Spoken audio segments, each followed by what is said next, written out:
Some men build houses to keep the cold out. This one built a wall to keep something warm in. I rode past that half-finished house every day for a season and laughed at it like everyone else did, a man who'd raise 4 walls and a roof and forget the one room a body sleeps in. We had a name for him by then, and it wasn't kind. I was wrong about him. I was wrong about most things that year. But I have never in my life been so glad to be proven a fool, and if you'll sit with me a while, I'll tell you why. I'll tell you about the night the wall breathed, and the small warm thing inside it, and the decision a man made that I have spent 30 years trying to deserve. Stay with me. The part you're waiting for comes later than you think. The best things always do. The mule went down first, and that's how I knew the cold meant business. She just folded. One minute she was leaning into the harness, breath coming out of her in those long gray ropes, and the next her front legs buckled like wet paper, and she sat down in the snow with a grunt that sounded almost human. I'd been driving that animal across the high pasture for 6 winters, and I'd never once seen her quit. Stubborn old thing. Bit me twice. I'd have sold her to the first man with cash if she hadn't been the only creature on God's earth who'd let me cry into her neck the spring my wife passed, and never told a soul about it. So when she sat down in the snow, I sat down with her. I'm not proud of that. There's no sense in it. A man freezes faster sitting than moving. Every fool in this country knows it. But I was tired in a way that had nothing to do with the day. I was tired the way you get when you've been pretending for too long that the empty side of the bed doesn't matter, and the empty chair doesn't matter, and the way your own name sounds when nobody's said it back to you in 11 months doesn't matter either. I sat down in the snow next to a dying mule, because for one long minute, I genuinely could not think of a single reason to get back up. My name is Calloway. Eli Calloway, though there's barely a soul left who uses the Eli. I keep a logbook, have since I was a boy, a habit my father beat into me and I never beat out of myself. And the entry for that night, January something, 1894, just says, "Cold, bad cold, best down, saw the light in the Apache's wall." That's it, 5 things. The whole night that changed everything, boiled down to a grocery list by a man too cold to feel his own fingers. The light in the wall is the part I want to tell you about. But you'll have to let me get there slow, because that's how it happened to me, and I won't cheapen it by rushing. The man we call the Apache had been building his house since late summer. I should say plainly that I don't know what his people called him, not then. We called him the Apache the way men do, lazy and a little afraid, turning a whole person into a single word so we wouldn't have to do the harder work of knowing him. He'd come up from the south with a wagon, a string of horses better than any of ours, and a quiet that the men in town mistook for arrogance. He bought the parcel below the ridge, the one nobody wanted on account of the wind that comes screaming off the saddle between the 2 peaks, paid cash, and started hauling stone. That was the first strange thing. Out here you build with what you've got, and what you've got is timber and sod. Stone is for fools and rich men. But he hauled stone, slow, 1 wagon load at a time, fitting them together dry at first the way I'd never seen. Every rock turned 3 or 4 times in his hands before it found its place. He worked alone. He worked in a way that made the rest of us, who threw up our houses in a week and spent the next 20 years complaining about the drafts, feel obscurely insulted. And then, come October, the whole town noticed the thing that made him a joke. Built the walls. He'd built the roof, low and steep so the snow would slide. He'd built a hearth, a good one, big stones and a flue. He'd built a place for the horses, a place for grain, even a kind of low bench along one wall, smooth as a church pew. But he had not built a bedroom. There was no second room, no loft, no nook, no curtained-off corner, nothing. Just the one open space, the hearth, the bench, and those walls he kept fussing over long after any sane man would have called the thing done. Doc Prout was the one who started it. He rode out to offer some neighborly advice. Doc was forever doing that, advice being the one thing he gave away free and came back to town chuckling. Fella built a whole house and forgot the bed, he said in the mercantile loud, so the whole store could hear it. Reckon his people sleep standing up like horses. And everybody laughed, because it was easier than asking why. And because there's a particular cruelty that takes a person over when they're cold and poor and somebody nearby seems to know something they don't. After that, he was the Apache who forgot the bedroom. Children dared each other to ride past his place. A couple of the younger men talked, the way young men do when they're full of whiskey and short on courage, about how a fella that's strange probably wouldn't be missed. I want to be honest with you. I laughed too. Not loud, not cruel, but I laughed. And I rode past his place most evenings on my way back from the high pasture, and I'd see him up there in the failing light, packing something into the gaps between the stones, mud. I figured chinking the same as any of us, and I'd think strange bird and ride on. And not once, not one single time, did it occur to me to stop and ask the man what he was building. That's the part I have to live with, not the laughing. The not asking. So, the mule and the snow, and me sitting down to quit. The cold that night had teeth.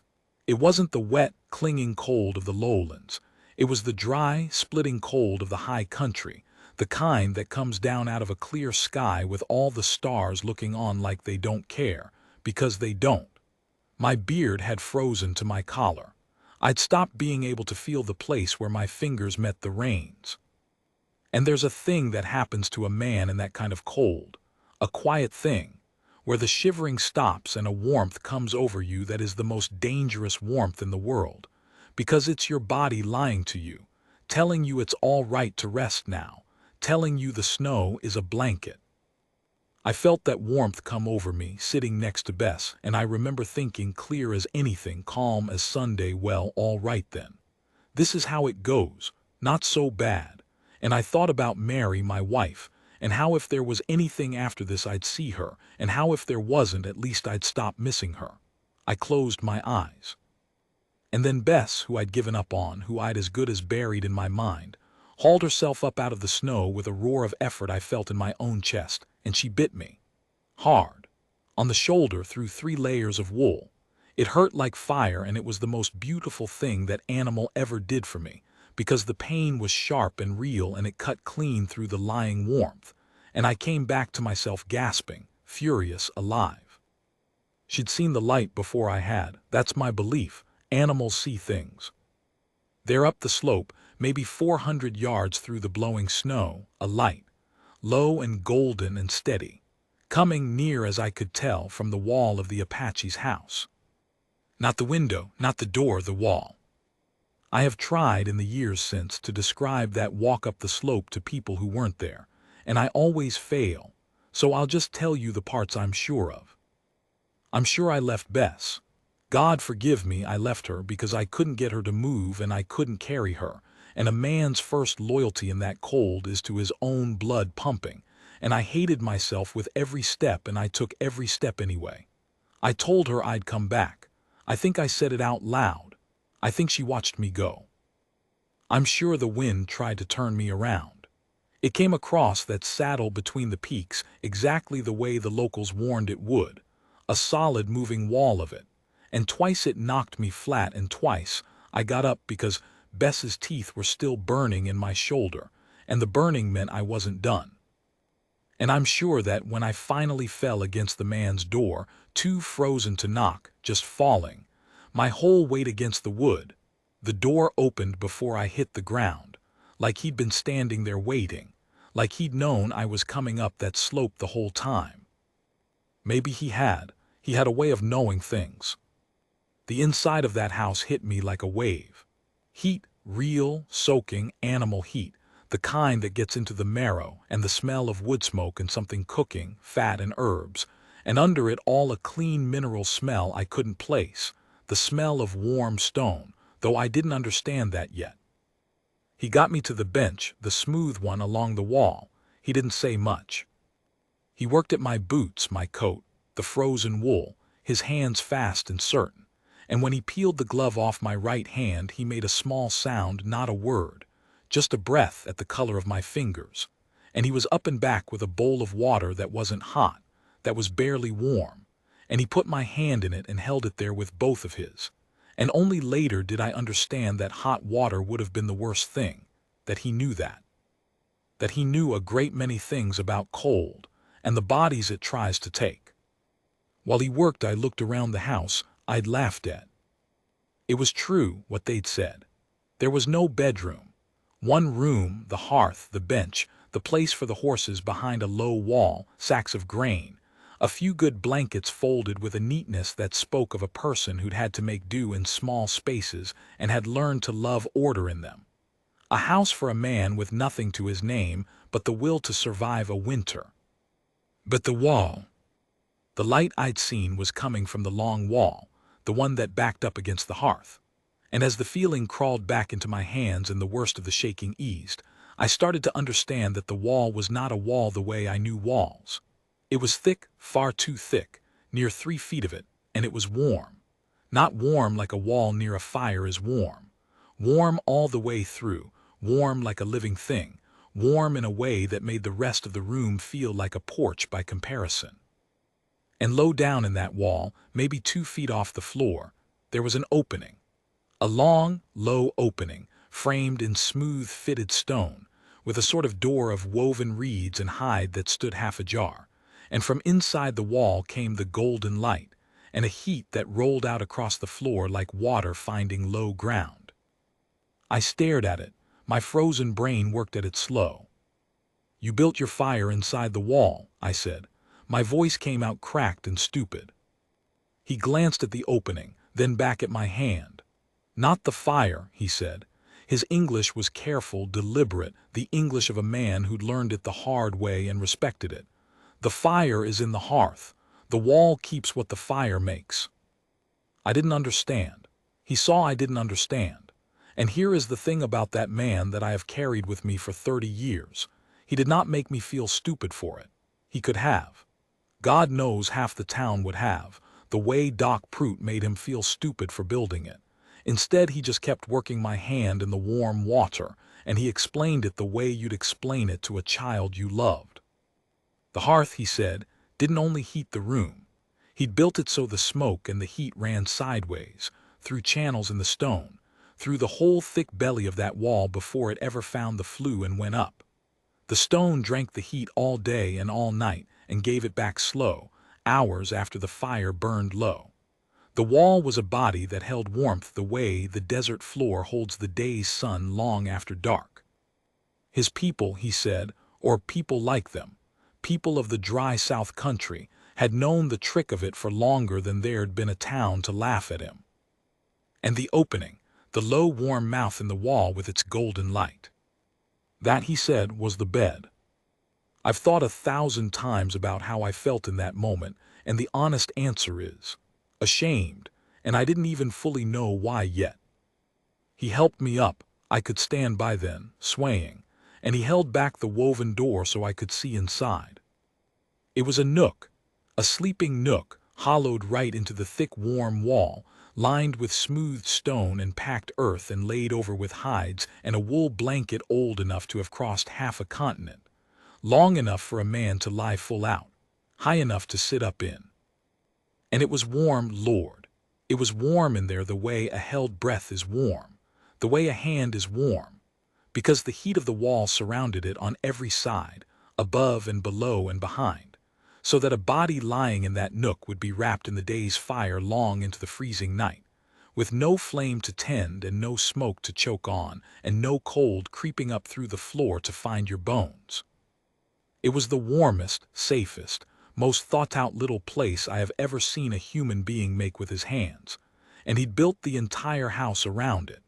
Every stone he'd turned 3 times, every load he'd hauled alone, every evening I'd ridden past and thought strange bird, all of it was for this. The wall wasn't a wall that had forgotten to have a bedroom behind it. The wall was the bedroom. We'd just been too cold and too small to see it. "You'll sleep there tonight," he said, not asked, said. And I want to tell you I argued.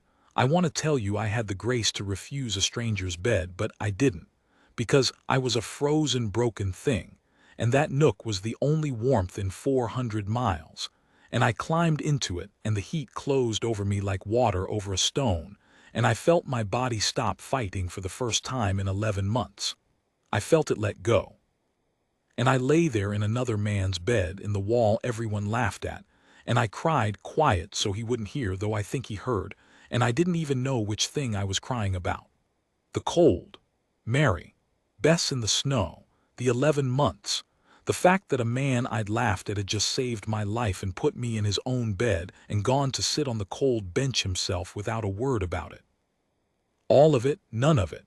I cried the way you cry when something's been frozen a long time and finally starts to thaw, and it hurts worse than the freezing did. Sometime in the deep of the night I half woke, the way you do, and through the gap in the reed door I watched him. He wasn't sleeping.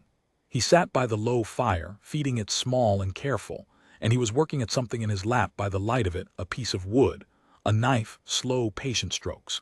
His face in the firelight was not the closed, proud face the town had decided he had. It was just tired. Tired and far away, the face of a man thinking about something he'd lost, the same face I knew was on me most nights, the face you only let yourself wear when you think nobody's looking. And I understood, lying there warm in the bed he'd built and given away, that I didn't know the first true thing about this man. I didn't know why a fella alone would build a sleeping nook long enough for a grown man and warm enough for an invalid. I didn't know why he'd come north into a cold he so clearly knew how to fight but had no love for. I didn't know what he was carving by the fire, or who it was for, or why his hands shook just slightly when he thought he was alone. I didn't know that the bed I was lying in had never been built for me at all. I didn't know it had been built for someone who hadn't come. But I'm getting ahead of myself.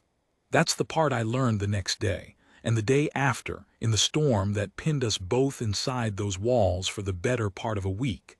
And it's a harder thing to tell than the cold was to walk through, so I'll need to gather myself before I tell it. For now there's just this: a frozen fool in a warm wall, a quiet man by a low fire, and a mule out in the dark that I had promised I'd go back for. I want you to remember the mule. It matters more than you'd think. I woke before light with one word in my mouth, and the word was Bess. The fire was down to coals. The man was asleep, finally asleep, sitting up against the cold bench with the half-carved piece of wood still loose in his hand, and his chin dropped to his chest, and I lay there in the warm wall for a guilty minute watching him rest, because some animal part of me knew that if I woke him he'd insist on coming, and a man that tired had no business out in what I could hear was still howling past the door. So I didn't wake him. I'd learn over the next days that this was a habit of mine he came to find both maddening and a little dear, my way of deciding what was best for a person and then doing it to them instead of asking. He had the opposite habit. He asked. He asked everything, even things a man has no right to ask, and he waited for the true answer, and somehow it never once felt like prying. I got into my coat, which he'd dried by the fire and laid out flat the way you'd lay out clothes for a child. My boots, stuffed with dry grass to hold their shape. I eased the door open against the wind, and the cold came in like a slap, and I went out into the gray to find my mule. I won't drag you through that hour. I found her. She was alive, barely, frosted white, gone down on her side this time, her breath so shallow I had to put my hand to her nose to be sure of it. And I did the thing you do when there's no good thing to do. I got behind her and I pushed and I hauled and I cursed her and I begged her. And that old stubborn animal who'd bitten me back to life the night before found one more measure of stubbornness somewhere in her ruined body, and she got her legs under her, and we made the 400 yards to the house the way two drunks make it home, leaning, falling, leaning again. He was awake when we got there. Of course he was. He'd seen the open door and the empty bed, and he'd already cleared a space behind the low wall where his own horses stood, already had a blanket down, already had warm mash going. He didn't say you should have woke me. He didn't say, fool, you'll kill yourself. He just took half the mule's weight off me without a word, and between us we got her down into the straw beside his horses, and he knelt at her head and looked into her eye for a long moment the way a doctor looks at a man, and then he looked up at me. "She is old," he said. "I know it. She came back for you, last night, in the snow." It wasn't a question. He'd put it together, the teeth marks on my shoulder maybe, or just the shape of the thing. "She did." He nodded slowly, and he put his hand flat on Bess's neck, and he said something low in a language I didn't know, 3 or 4 words, gentle, and I never asked what they meant because some things you don't need translated. Then he stood and put more wood on the fire and said, "Then we keep her warm. We owe her that." He'd known me less than a day, and he said we about my mule. The sky closed that afternoon and did not open again for 6 days. I've lived in that country 40 years and I've seen storms, but I'd never seen the sky simply shut, the way it shut that week. No horizon, no up or down, just a moving white nothing that screamed across the saddle between the peaks and buried the door to the second hinge. There was no question of leaving. There was barely a question of stepping outside. He ran a rope from the door to the woodpile and another to nowhere in particular, just out into the white, so a body could go relieve himself without walking off the edge of the world. So there we were. 2 men, 3 horses, 1 dying mule, and a wall that breathed warmth, sealed up together for the better part of a week. I learned his name on the 2nd day. I've been calling him nothing at all, the way you do when you're ashamed of the name you used to use, and finally over the morning mush I just asked him, plain. He told me. I'm not going to set it down here, and I'll tell you why. Because it was his, the one thing in all the world that was wholly his, and he gave it to me as a gift, and I've kept other men's hands off it for 30 years the way you keep a letter you don't show anybody. I'll call him what I came to call him in my own heart, which was brother, though it'd be years before I had the nerve to say it to his face. We talked. Lord, how 2 trapped men talk. The first day it was nothing. Weather, horses, the price of grain, the safe stupid things men say to keep the silence filled. But a storm that long wears the safe things out. You run through all the small talk in a day, and then there's just the fire and the wind and the other man's face, and sooner or later one of you says a true thing, and once a true thing is said the rest come easier, like the first stone out of a dam. He asked about Mary. I don't know how he knew there was a Mary. Maybe I'd said her name in my sleep that first night, warm in his bed. I've been told I do that. Or maybe he just knew the look of a man carrying a dead wife around, the way a man who's carried the same thing always knows. He asked, simple and direct, "Who did you lose?" And I told him. The first time I'd told anybody the whole of it. The fever, how fast it took her, how she'd asked me to open the window at the end though it was cold, because she wanted to hear the meadowlarks one more time and there weren't any, it being the wrong season, and how I'd stood at that open window lying to her, saying, "Yes, there they are, hear them." While she died, so the last thing she'd believe was that the birds had come back for her. I'd never told that to a soul. The lie at the window. I'd carried it like a stone in my boot for 11 months, certain it made me a coward, certain that a better man would told her the truth. He listened to the whole of it without moving, and when I was done, when I was sitting there in front of his fire with my face in my hands, shaking, he didn't tell me it was all right because it wasn't, and he didn't tell me I'd done wrong because I hadn't. He said only this. "You gave her the spring.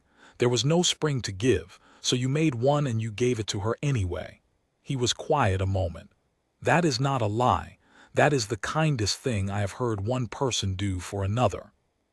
I have been told a great many things by a great many men in my life, by preachers and by fathers and by friends. Nobody ever set down a stone I'd been carrying as gently as he set down that one."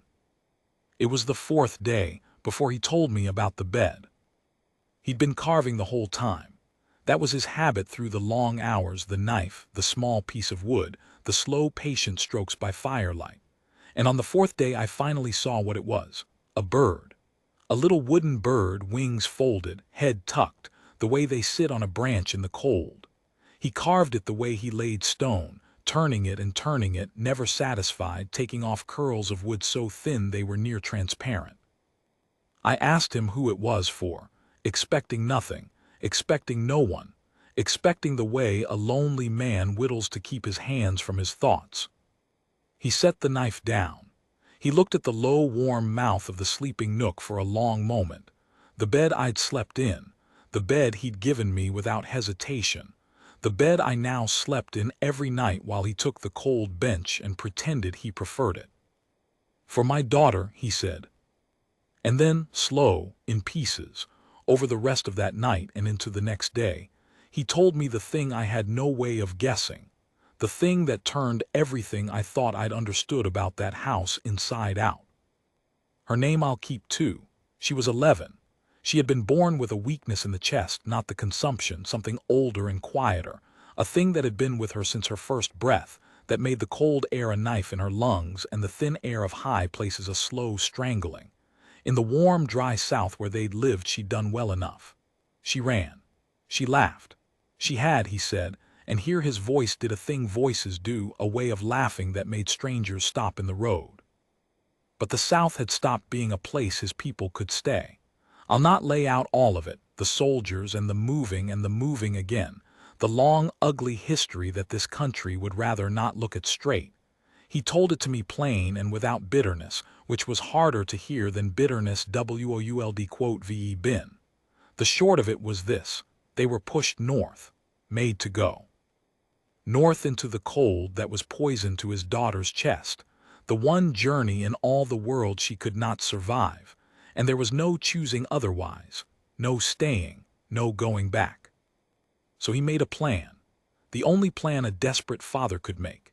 He would go ahead fast, alone, with the wagon and the stone knowledge his grandmother had given him, and he would build in the cold north country a warm place. Not a warm room, a warm nest.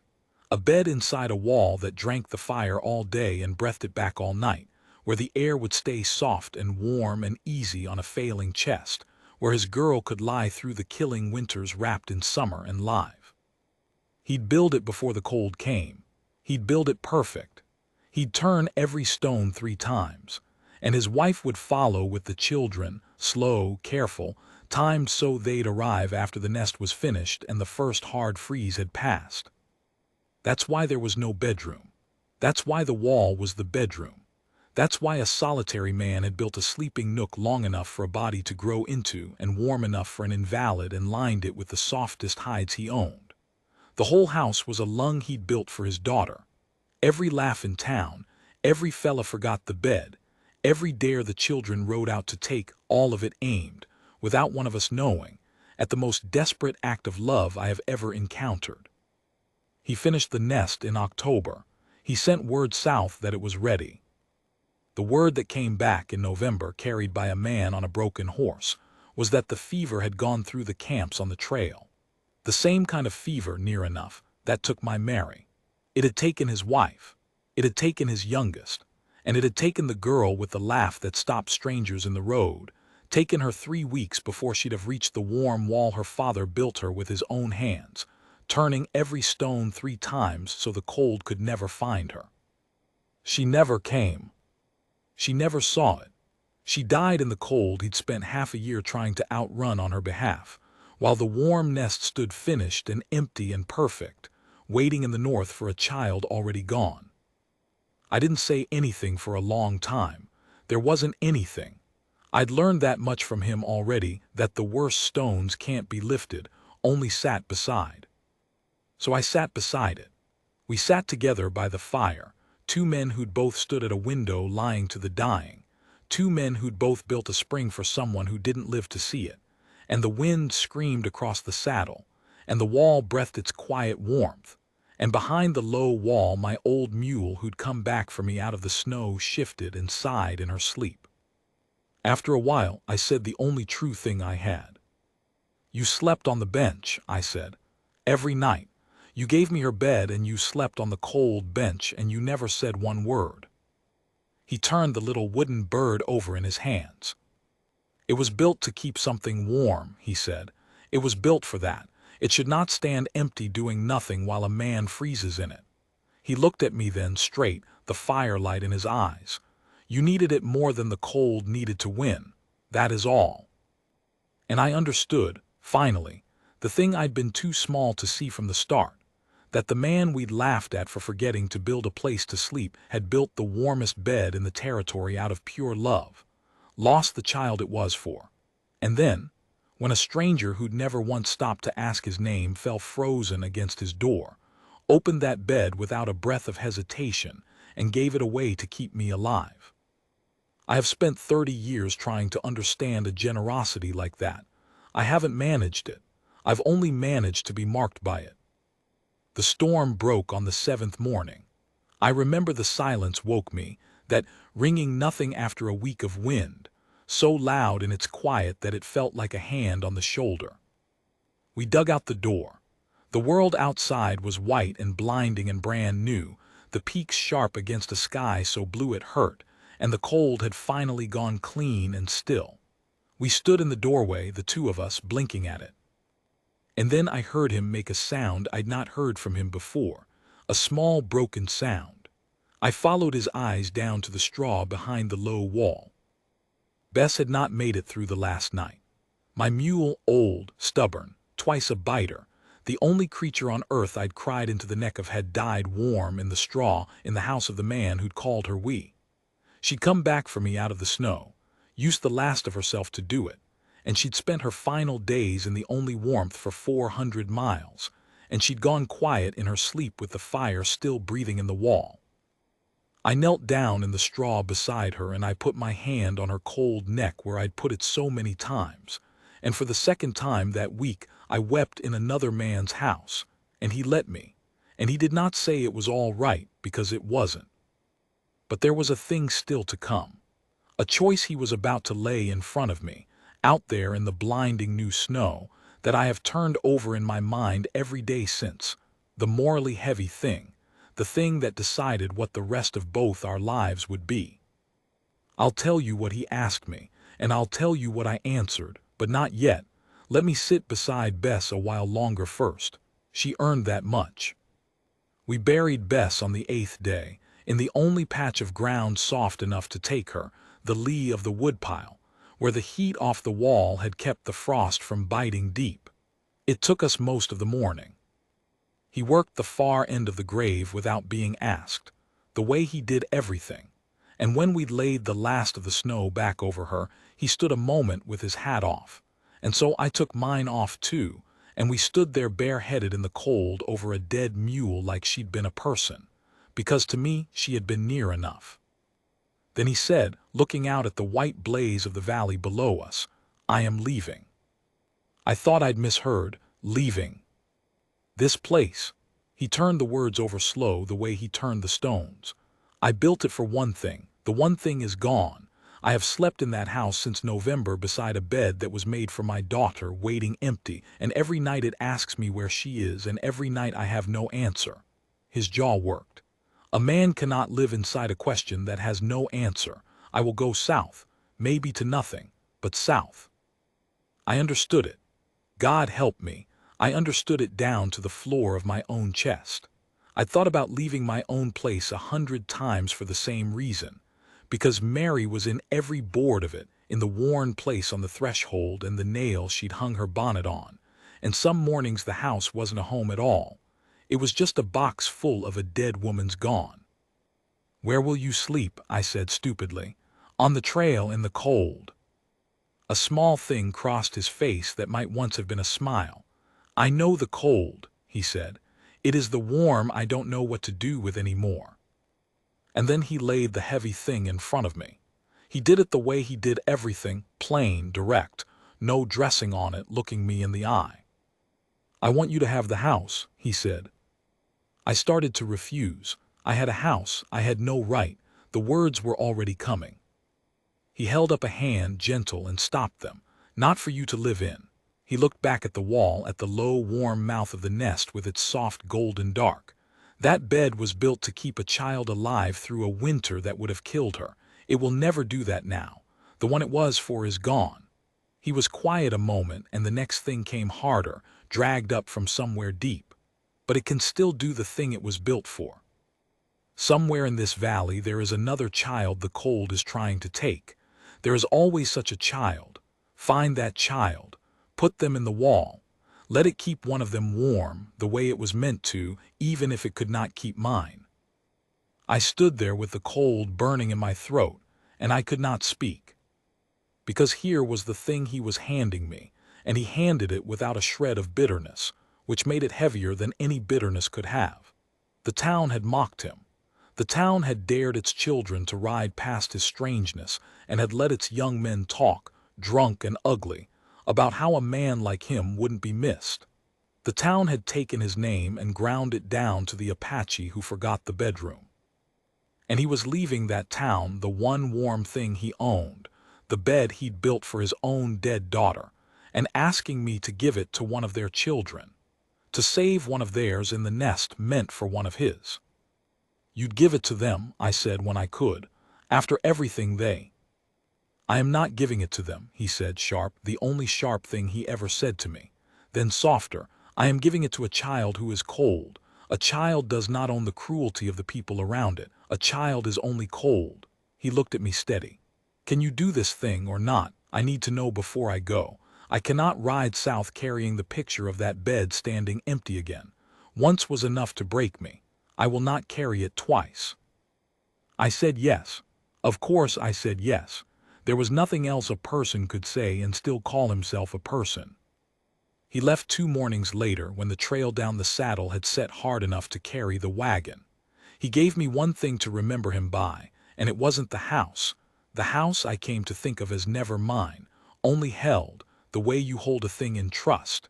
He gave me the little wooden bird, the one he'd carved by the fire all that week, wings folded, head tucked against a cold that wasn't coming for it anymore.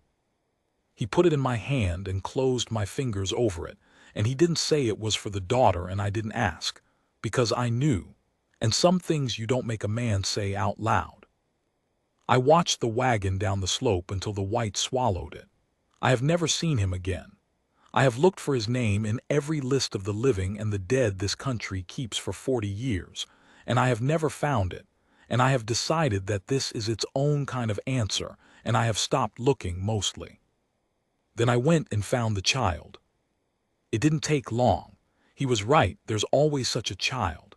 This one was down in the bottoms in a sod house with a stovepipe that leaked more smoke than it sent up the flue, and the cold had been working at the boy all winter, and the boy's chest had the same wet rattle in it that I'd heard in the camps of better men than me. He wasn't going to make the spring. Anyone with eyes could see it. The doctor had seen it. The doctor had said as much, and had ridden home, because there wasn't a thing in his black bag for a chest like that and a winter like this one. And here is the part I have never been able to tell without my voice doing what it does. The boy was Doc Prute's grandson. The same Doc Prute who'd ridden out in October and come back to the mercantile laughing. Fella built a whole house and forgot the bed. Reckon his people sleep standing up like horses. The man who'd hung the joke around a grieving father's neck and let the whole town pull it tight. His daughter's boy. His own blood, going down by inches in a leaking sod house. In the exact cold the Apache man had spent half a year and every stone he owned trying to build a child out of reach of. I stood in Doc Prute's parlor and I told him there was a warm place up on the ridge. The warmest place in the territory. A bed inside a wall that breathed summer through the killing nights. And I watched it land on the old man, watched him understand whose house I meant, and what he'd said about it, and what he was now being offered out of it. And I watched something in his face break that I don't think had ever broken before. Doc Prute was a proud man, prouder than was good for him. He had to swallow every word he'd said in that mercantile to carry his grandson up that slope. And he knew it, and he did it anyway, the way a man will swallow anything at all to keep his blood breathing. We moved the boy up to the wall that same night. I won't tell you it was a miracle because I don't believe in the kind of miracle that fixes everything, and the man who built that wall didn't believe in it either, or his own daughter would be alive. The warm wasn't medicine. It couldn't reach in and mend a chest. What it did was simpler and, I've come to think, larger than medicine. It gave the boy a place to fight from. The cold had been winning because the cold never stopped. It came up through the floor and in through the walls, and it cost that little body more strength every night just to stay warm than it had left over to heal with. The nest took the cold out of the fight. It wrapped the boy in soft, warm summer and let him spend what strength he had on the one thing that mattered. He turned the corner in March. The rattle dried up. By the time the real meadowlarks came back, the actual ones, the ones I'd lied to my Mary about, singing in a season that finally had them, that boy was sitting up in the warm mouth of the wall eating like a field hand and asking when he could go outside. And Doc Prout was sitting beside him on the smooth stone bench the Apache man had built, holding the boy's hand and not laughing at anything, ever again, about strange men and the houses they build. The boy lived. He's a grown man now, with children of his own, and he's never been strong in the chest, but he's never once been beaten by it either. He doesn't fully know the story. He knows he was sick and there was a warm place and he got better. He knows the warm place was built by a man who left. He has, I think, never been told that the bed that saved him was made by the hands of a man his grandfather mocked, for a daughter who died 3 weeks short of lying in the very cold that almost took him too. I've thought about telling him all these years. I've decided not to. Some debts you can't hand to a person without crushing them under it. Better to let him live light. Better to let the warm be just warm. But I keep the wall. That's the thing I do now. That's the thing I've done for 30 years, and the thing I'll do until I can't. I never let the Apache man's house fall to ruin. I patched the roof when the snow took it, and I rechinked the channels when the heat started leaking sideways into the wrong stones. And I learned, slow and clumsy and never half as good as him, how to lay the fire so the wall drinks it deep and gives it back through the night. And every winter, when the sky closes and the cold comes down off the saddle with its teeth out, there is a child in that wall. There's always such a child. He told me there would be, and he was right. And I have put 30 winters' worth of them into that warm, dark mouth, and watched the cold lose a fight it was used to winning. The town calls it Calloway's place now. They've forgotten it was ever anyone else's. They've forgotten the joke, even forgotten that they ever laughed at a man for building a house with no bedroom, because there's no joke left in a wall that saved 30 children, and people are quick to forget the cruelty they've stopped being able to afford. I don't correct them. The man who built it wouldn't want a plaque. He'd want the wall warm and a child in it. That's the only monument he ever asked for, and I have spent my life trying to be the kind of man who could keep it. I'm old now, older than Bess was in mule years by a long way.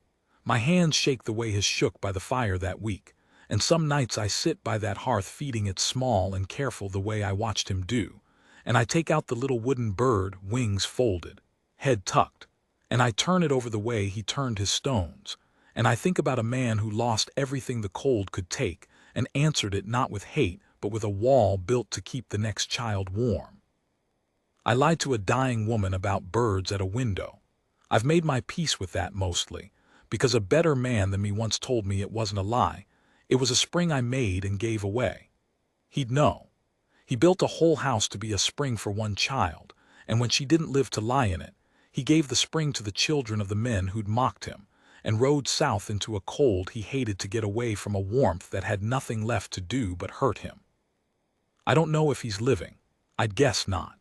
I'd guess the cold got him somewhere on a trail I'll never find, the way it gets everything eventually. But I'll tell you what I believe. On the nights the wall is breathing warm and there's a child asleep in it, and the wind is screaming over the saddle the way it screamed the night Bess bit me back into the world. I believe a man's life is the warmth he leaves behind in the wall after the fire's gone out. I believe he knew that. I believe that's why he turned every stone 3 times. There's a child in the wall tonight. I can hear her breathing, easy and slow. I should bank the fire and let her be.